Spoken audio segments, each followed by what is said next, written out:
There has been this discussion, and so many employers are saying we can't get the right people for the job. And so many young people, people looking for jobs, are saying there are no jobs, and it's a reality. That is what is happening, especially here in Kenya and in Africa. The job vacancies are growing slim and slim every day. But then we have employers who are always every day saying we don't have the right people for the job.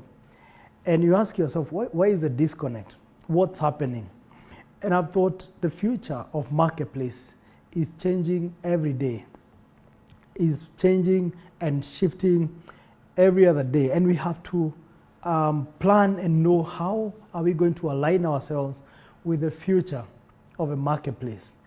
Because today, and we've had a lot of complaint of people with degrees, masters, and wonderful papers, first-class honors, and no jobs. And you ask yourself, why? Because some years back, when you had papers, the moment you had good papers, it was a guarantee that you're going to get a job. But at this time and age, it's not just about papers. There is more than just papers. And the other day there was a feature on our TVs about the first-class betrayal of this guy who got first-class honors, and he thought he was going to get a job immediately. And for years, he hasn't been able to get a job. And he ended up being homeless and sleeping in the streets. So you ask yourself, where is the disconnect? And how is the future for the marketplace? And this is what I feel. True, it's not just about papers. Even at times when we are doing interviews, you can interview so many people. At times you can even interview like 50 people and not get the right people for that job. And as an entrepreneur, as an employer, I've come to know it's no longer about papers. And so many people have can attest to that. Even the very big companies today, they don't require, necessarily require a degree, a college degree, for you to get the job. So you ask yourself, what are employers looking for? What is the future? Not just employers, and even for you, the young people, even to create opportunities for yourself. What do you need? And some of the things I've seen we need is a skill. We have people with papers, but cannot do what I call when the rubber meets the road. They cannot control the car. Yeah. So what you need in the future is in skills. Getting a skill and being able to do the job. Because it's one thing to have the theory, it's another thing to put the theory into practice. So as young people prepare themselves for the future, it's very important to be skilled. Skill yourself. Even as you get the papers, it's good to know how do you apply. How do you apply this in the workplace? How do you get mentorship? Because mentorship is one of the things that we really need, is something that we really need for the future and to be prepared for the marketplace. Can you talk to the people in the industry and get them, nurture you and coach you on what happens what really happens in the marketplace? I've seen that many times when you're going to a driving school, we start with what we call the theory on the table, and you're driving the car on the table and reading the signs and all that. But later they take you to the road to show you now how to apply what you learned. And there has been a disconnect, especially in our education system, in that part of practical and taking you to the industry to learn. Maybe there are not enough places and opportunities to place you and mentor you. So you have to look for those places yourself. You have to get mentors and get internships and job placements, whether it means even volunteering and working for free to immerse yourself in the workplace, in the marketplace, to get to know what really happens. But if you just rely on your paper and the theory you learned in the university and in college, you'll be shocked that when you go looking for a job, you're told you don't qualify for these. And apart from the hard skills and mentorship you need, there are other things that I know that really determine your success in the marketplace. And these are other skills like emotional intelligence. How do you relate with people? Social intelligence, and other things like attitude. Because I've realized in the marketplace, and most of us say we can train for skills, but nobody is ready to train attitude. Then it's very difficult. For attitude, it's you who you have to really take care of your attitude and be in the right attitude. Because when you have the wrong attitude, it doesn't matter the opportunity you get. It doesn't matter, even the opportunities that other people can open up for you, because we've always had this thing of connections and someone connecting you to a job, opening a door for you. Yes, people can open a job for you, but they can't sustain you there. They can't keep you in there. So your attitude is what will keep you even when people expose you to opportunities. And right now, we are in an era where you necessarily don't need people to open doors for you. You can literally, seek for those opportunities, because, like I've told you, so many employers out here are hungry for people who have the right attitude, people who are passionate about what they are doing, people who can be trained and who can actually learn so fast on the job. Because we have all these emerging industries where you may not be prepared for it, but if you have the right attitude to learn, there is always somebody who's ready to teach you. Like they always say, the saying goes that when the student is ready, the teacher shows up. So having the right attitude is being a ready student to be trained and to learn what the marketplace needs. So as you prepare yourself for having the right attitude, things like emotional intelligence, social intelligence, how you deal with people, how do you communicate, those are things you have to cultivate yourself, and you have to be very intentional about growing in these areas. And what I've seen, you don't have to wait, especially people who are still in school, you're still in university. You don't have to wait until you clear your course to start nurturing these skills. You have to start nurturing them when it's still early. One thing I'm really happy about is the shift in the curriculum and the new competence-based curriculum, especially in Kenya. Though we have started, doing it a bit late, but it's better late than never. That right now we are focusing on more of competence-based curriculum, competence-based training, because this is what should have happened early enough. That right from early years, you are learning on how to be competent in everything you are doing, to be practical, and how you apply everything you're learning in school. So that will really help. But because you see some of us didn't go through that competence-based training, you ask yourself, how do I prepare? And one of the ways to prepare is doing proper research in your industry. As you are learning in school, on the other side, you should be researching.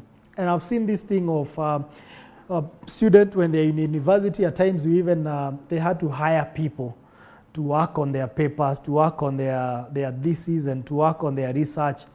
And that's one of the biggest error, that people are actually hiring people to do research for them. And because sometimes, and this is why we are we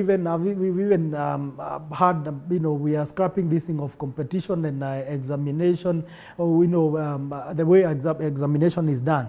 Because initially it was about the results, getting good grades and all that. But right now, it's about the process. This process, or even the research and the papers you do and the thesis you do, is supposed to prepare you for the future. That's what we didn't know. So initially it was about passing the papers, getting good grades, getting first-class honors, and now going and displaying the paper and thinking now the employer will go like, wow, you got first-class honors. Here is a corner office for you. Why? You get to the marketplace and nobody respects your first-class honors. What people respect is, what can you do? What can you put on the table? And apart from what you've done in your academic and all that, what is your X factor? What extra do you have? What else do you have? What other skills do you have? And that's what we are really asking when you come for interviews. People, because you get so many people have papers. What is your extra? What else do you have apart from the paper? So it's very important to appreciate that process. It's very important to, when you have time to do research, do it yourself. Because as you do it, There are skills you're going to, there are things you're going to learn along the way, and those skills become more important than even the results that you get. You have seen, and we've always talked about these multi-billionaires who didn't even clear university. We talked about people like Steve Jobs, Bill Gates, Mark Zuckerberg, and all that. And we always say, they didn't even graduate and all that. Why? During the process, to them, the process was much more important than getting a result, than getting this paper and going to look for an opportunity. That they immersed themselves in the whole process, that they learned so much in the process, and they got to a place like, now I have to exit and practice what I've learned. But for so many people, it's been the other way around, that you are chasing the paper, you're doing all that you can, and at times even paying people to do research for you. I've seen people, even we've helped people do their projects for school. I've seen people even pay people to do their thesis, and all that is a big business right now. And that explains why there is a disconnect between the doctorates and the first class honors and performance. Because we're in an era where it's about what you can put on the table. It's about performance. It's about productivity. Because this paper cannot just do it. So that's why research is very important. Doing those projects, as I repeat, that is very important. And as you do it, don't just do it for the sake. I've been advising people, as you do your project in an area you are passionate about. Do your project as something you can use in future. Don't just do it just to pass the grades and just to present for your just to get your credits and whatever, and pass the exam and now get your degree. Do a project in an area you're very passionate about. So as you do it, that means you're building your career. You're already building your future. And do it as a project you can actually use in future. And I've been advising people that we talk to. They ask me, what project can I work on? I always advise them, do it in the area you're passionate about. And even as we choose our courses and what we want to do what you're passionate about and what you really love to do. Because we have met with people who have done certain courses, and you ask them, why did you do this course? And the answer is either my parents wanted me to do this course, or I just wanted to have a degree, or I thought there are more job opportunities in that. So that's another error. Because even that course you're doing that you thinking could have so many opportunities, some of the courses, by the time you clear university, are no longer marketable. It's no longer what is marketable. So that means you don't just do it for the sake of getting a job. But when you do something you're very passionate about, even if by the time you clear is not marketable, because of the experience and the process you went through, it has already prepared you. Because education and all that prepares you for future and to be able to think in the right way. It doesn't per se hand over success to you. It doesn't per se tell you, now that you have a paper, you are successful. But if you appreciate the process of getting that paper, it prepares you for success. It prepares you and gives you that champion mindset. And when you conquer that and you conquer the right way, that means even if you get to a place and hit a roadblock, because you have appreciated the process and you worked hard for it, it already has built some muscle in your brain and in your spirit to be able to conquer other things. So that's why the process is so important, much more important than the results. Because even if the results don't enable you to get that job or to get that opportunity, because you went through the process properly, it has prepared you and built enough stamina for you to conquer any other thing. And there's this analogy I've had about this guy who was given an assignment, and the assignment was to push this big rock up the hill. It was so big that it could hardly move. And he could wake up every morning, diligently push it, and it's not moving. And he was so determined, and come again and push it, And he pushed it for a long period and looked and like, as much as he was so determined, as much as he was so tenacious, and he kept believing that this rock will move, he pushed it, and after a long time, he asked God, why? Why this? Why this thing that is not giving results? Because the rock, I've been pushing this rock for a long period and no results. And God told him, or depending on how the story is told, whoever had given the assignment, according to how maybe you've heard the story, he was told, look at your body, look at your muscles. You have changed. It was not meant to move the rock. It was meant to change you. Because he had grown muscles. He had become so strong that the assignment was not to move the rock. The assignment was to build stamina. So as now he moved to the next assignment, everything else he did was easy because he had grown the stamina. So that's what even our education is supposed to do. Sometimes it's not even, and at times I question why we did some of these things like calculus and all that. Some of them were just to build our brain stamina, to help us think and analyze things and come up with solutions. So some of the things even you do in school, per se, if you do them properly, it is going to grow you to a level where any other assignment you will ever get in life, you'll do it with a lot of ease because you've already conquered something stronger. So I thought I should just mention that because there are people who find themselves in a course that they didn't want to do and all that. But if you do it properly, it's going to help you.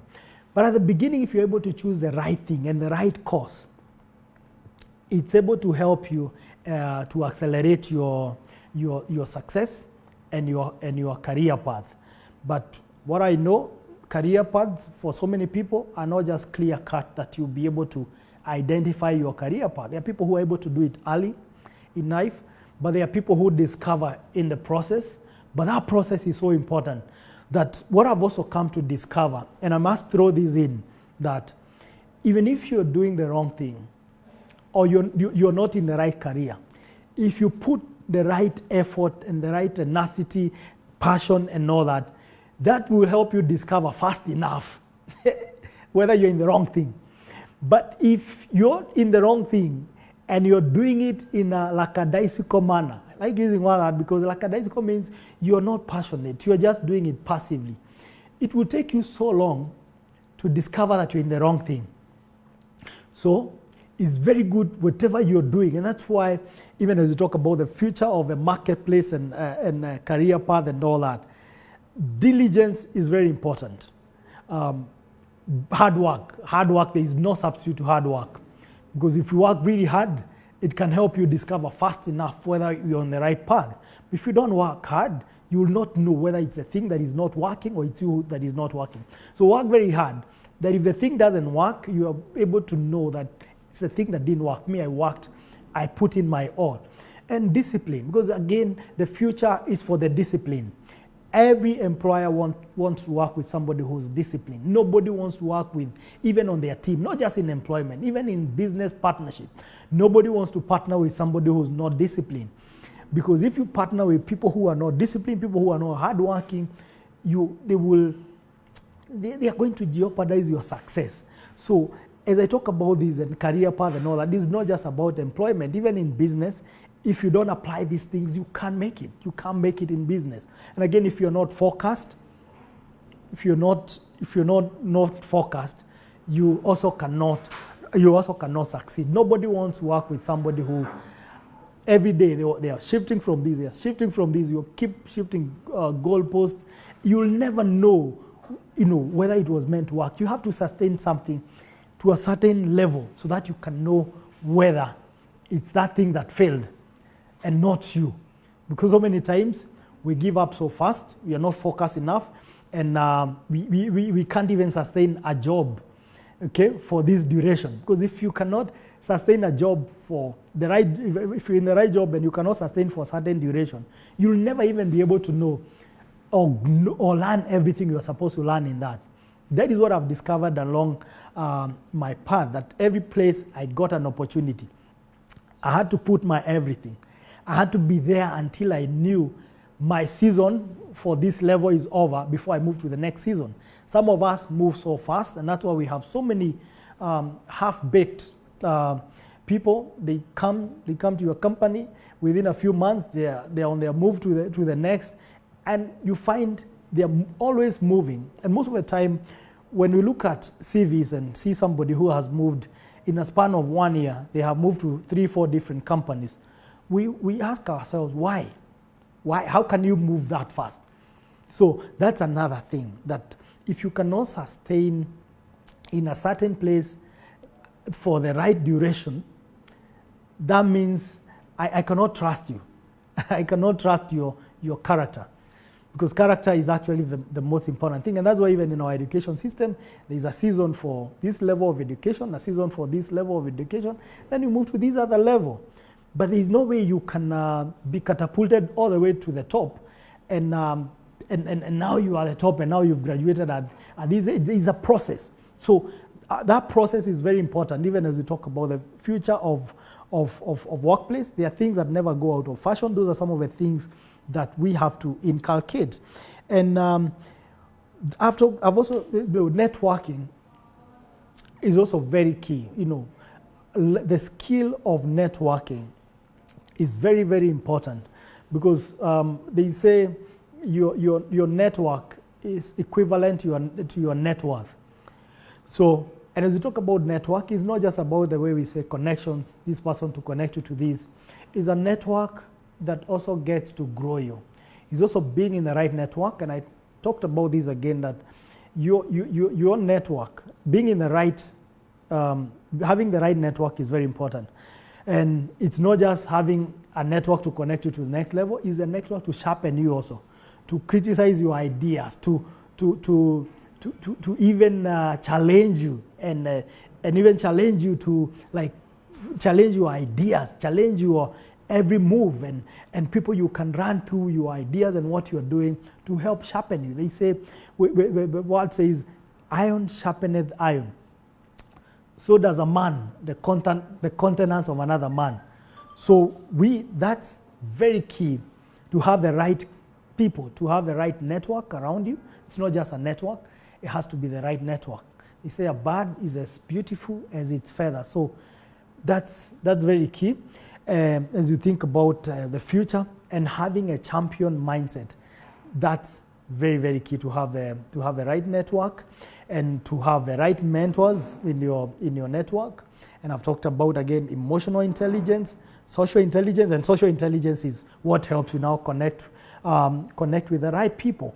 So we'll continue with this discussion, and we'll talk about even the emerging trends in the industries, new emerging careers, and just get to help, especially the young people, on how you choose your career path. And for the parents, it's very important to listen to the young people and help them be in the right place.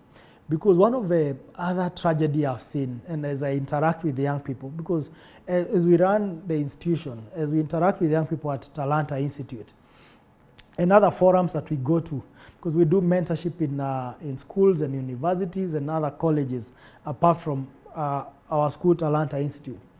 I found so many people who are doing the course they are doing because their parents told them. Their parents wanted their kid to have a degree in medicine, and they forced you into that. This really has to come to an end, because your child is created unique and has unique traits that sometimes you have also to interact with them and interview them to know their strength. And it's good to help them nurture their talents in line with their endowment, in line with what they are gifted in. Because when you force your kid to do a certain thing that they are not meant to do, we have seen so many who are frustrated. Even here, we have counseled so many people, even parents, who forced their kids to do certain courses that they didn't want. When these kids went there, or young people went there to this university, they get frustrated. Some even start abusing drugs. And sorry to say, some parents have pushed their kids even to abuse drugs. I've interacted with some parents, and they discover too late that I forced my child to do what they didn't want to do. So even as we talk about the future of marketplace, it's good to allow the young people to thrive in their area of strength. And because they are researching and they are on the internet, once they discover their area, nurture them in that, help them in their area of strength or in their area of passion, in their area of gifting, because the moment you try to bend them to the wrong place, you push them to other wrong things. You push them to places where they are not competent in. They get frustrated, and most of them end up abusing drugs, being in the wrong company, and some, like we are dealing with today, have had to go through a rehab. But if you look at the genesis of that, they were pushed by their guardians or their parents or their teachers to something they were not meant to be. Like my mentor always says, when a shark meets with a lion out of water, the shark is vulnerable. As much as the shark could be is the king of the sea, when it moves out of water, it's vulnerable. But if the same lion, who is the king of the jungle, meets with the lion in the water, the lion is vulnerable. Meets with the shark, in the sea, the lion becomes vulnerable because it's not in its terrain. So it's good to understand your terrain and nurture yourself and study in the area of your terrain, in the area of your gifting, because that would be easy. Okay, that would be easier for you. And it's good for parents also to allow the young people to grow in the area of their gifting. That way they will not be frustrated. So, like I've said, the lion out of in the water is vulnerable. That's not its terrain. The shark, the lion in the water is vulnerable, and the shark out of water is also vulnerable. So it's very important for you to be in your terrain, for you to be in the area of your passion, to work hard in the area of your passion, to be disciplined in the area of your passion, be focused in the area of your passion, and success is inevitable when you are in your terrain. Because a marathoner trying to do the 100-meter race, they will fail. But if they stick to their gifting and the marathon, they will always succeed. The same way, if this Bolt is trying to do marathon, he will fail because even his body structure is not made that way. Here in Kenya, we have so many long distance runners, marathoners, and they win medals all over. But if this same guy go and try to play football, they may not do as well. And that is why I'm not sad when we don't do well in football. That is what we have. Let's nurture that. Let's nurture our athletes, our long distance runners. Because everywhere you go in the world, everywhere I go, I meet people and they're like, oh, you're from Kenya. Do you run? Everybody thinks we run. And when they see our marathoners, Keboy and the rest, they think, actually they're surprised to see some of us who are short, and they thought everybody here runs. They go and we go at times and they see big people and they wonder, in Kenya you have big people in Kenya. They are shocked because they think we all run. So that's an area of our gifting as a country, and we have many other areas of gifting as a country, and we need to nurture that. The future is in your talent. The future is in your gifting. The future of marketplace is nurturing your area of strength, because as I conclude, Myers Monroe said, in the cemetery lies is the richest place on earth, because there lies songs that were not written, books that were not written, songs that were not sung, and books that were not written. There lies things of innovations that were not done, because these people shifted from their area and started doing something else, so they did not exploit their talents and their gifts. And that's why here at Atlanta Institute, we believe everybody is a champion. Our work is to unveil the champion. That's why here our mantra is unveiling champions. Why unveiling? We don't make champions because we believe everybody is a champion. If you discover your gift, you are a champion in that. If you discover your calling, you're already a champion in that. The tragedy is when you don't discover that, and when you don't nurture that, and when maybe you are a lion trying to thrive in the sea, or you're a shark trying to come out of water. It's very important to discover that. And like someone said, that the most important day in your life, one of the, the first most important days in your life is the day you're born, and And the second day is the day you discover why you were born. So when you discover why, the reason why you were born, you'll have a bright future. You'll be in the right place. You will work in the right place. You not go looking for a job in a place just for the sake of it. You always be in the right place. And even when you find yourself in the wrong place, I've given you tips on how to discover you're in the wrong place. If you put your all in what you're doing and it's not working, you'll be able to know. You don't need to be told. But if you're lazy, you will never know what you're cut out for. So diligence, it will never go out of fashion. Think about discipline will never go out of fashion. Even as we come up with all manner of innovation, artificial intelligence and augmented reality and all these things, there are things that machines will never and robots will never get to do. There are things that robots will never substitute, and those are the soft skills. Those are the emotional intelligence. Those are the social intelligence, and all those soft skills. Those are things that no robot will ever replace. I was reading another article whether robots will end up taking more and more of our jobs. There are things robots and technology will never do, and those are the soft skills. So even as you study in your line and in your academics, those other skills are actually very important. Those skills can help you even when you don't have the papers. Some of us don't have all those papers. But when you nurture your skills in those lines, you can thrive in any industry. You can thrive and you'll never have to look for a job for a day.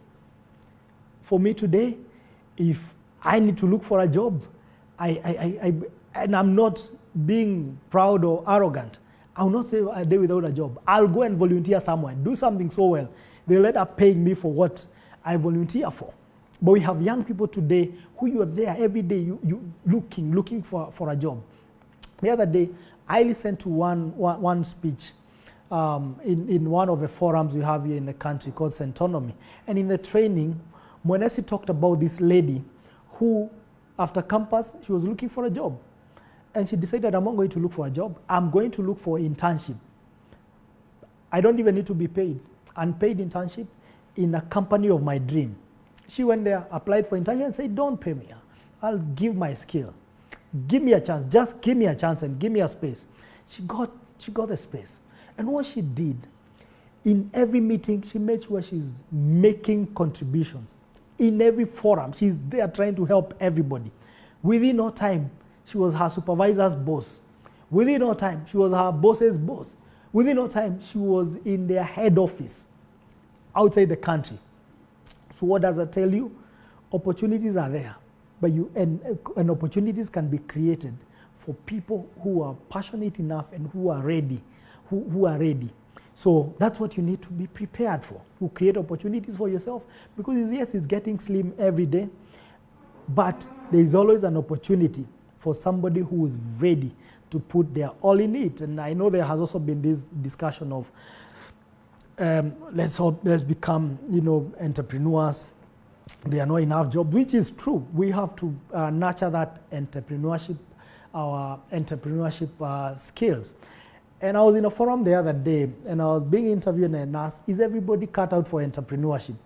And I said, yes, everybody is an entrepreneur. Not everybody may get to start a business, but wherever you are, you have to know you are an enterprise. You are an entrepreneur. You're a walking business. You are the first enterprise you'll ever run. And if that's all you'll ever have, make sure that enterprise is profitable. So to me, everybody is an entrepreneur because you have to sell yourself. Even as you come to me asking me for a job, you are selling yourself.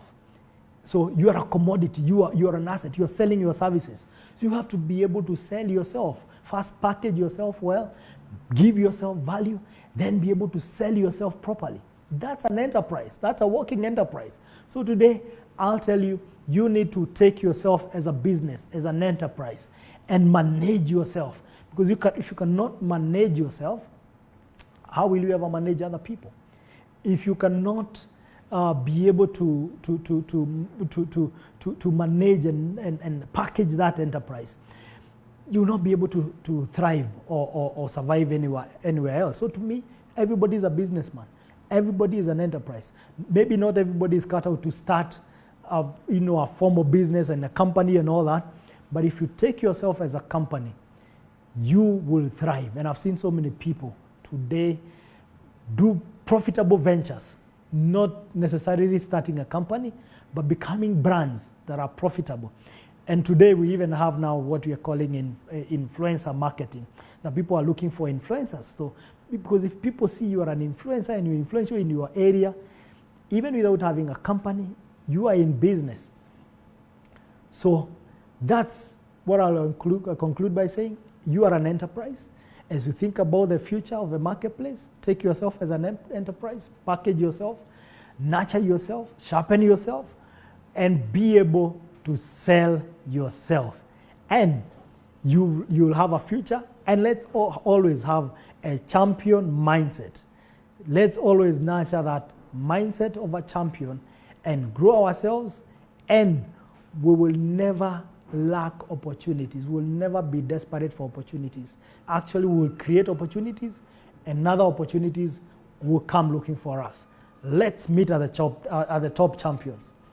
Ciao.